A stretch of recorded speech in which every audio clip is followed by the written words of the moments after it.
सिर्फ एक बात जानता हूँ कि हर चीज़ पर सब्र नहीं आता और हर नुकसान सब्र करने वाला नहीं होता, मगर वो जो शारिक से भी ज़्यादा करीब है वो जानता है उस तकलीफ़ को जिससे तुम अकेले लड़ रहे हो।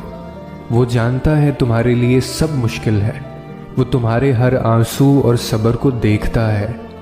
और याद रखो, वो सब्र करने वालों से मोहब्बत करता है।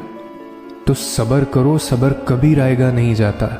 एक दिन अल्लाह तुम्हारी सारी तकलीफ़ों को तुम्हारी रूह से ऐसे अलग कर देगा कि तुम राज़ी हो जाओगे और ऐसा लगेगा कि जैसे ये तकलीफ़ पहले थी ही नहीं। और फिर तुम खुद से सवाल तो करके देखो, क्या अल्लाह के सिवा कोई भी हमारा है?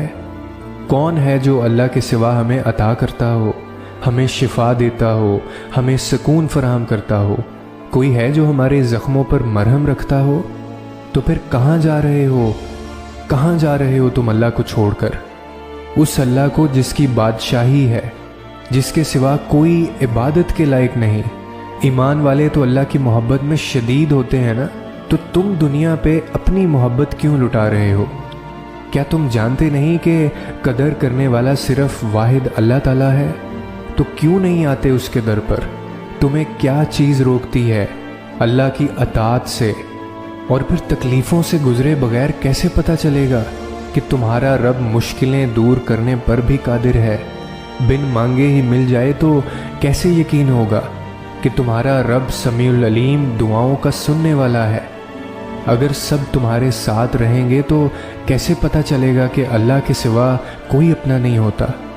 नामुमकिन की तलब अगर तुम्हें नहीं दी जाएगी तो तुम नामुमकिन समझकर मांगना ही छोड़ दोगे।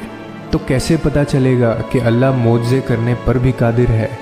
सब दरवाजे जब तक बंद ना होंगे तो कैसे पता चलेगा कि अल्लाह फजल का दरवाज़ा कभी बंद नहीं करता? तुम इंसान हो, इस काबिल नहीं हो कि अल्लाह की मसलहतों को समझ सको। तुम हर हाल में उस पर यकीन रखा करो। तुम्हारा रब वही है जिसने समुंदर के बीच से मूसा अलैहिस्सलाम के लिए रास्ता निकाला था, इब्राहीम अलैहिस्सलाम को आग और यूनुस अलैहिस्सलाम को मछली के पेट में महफूज रखा था।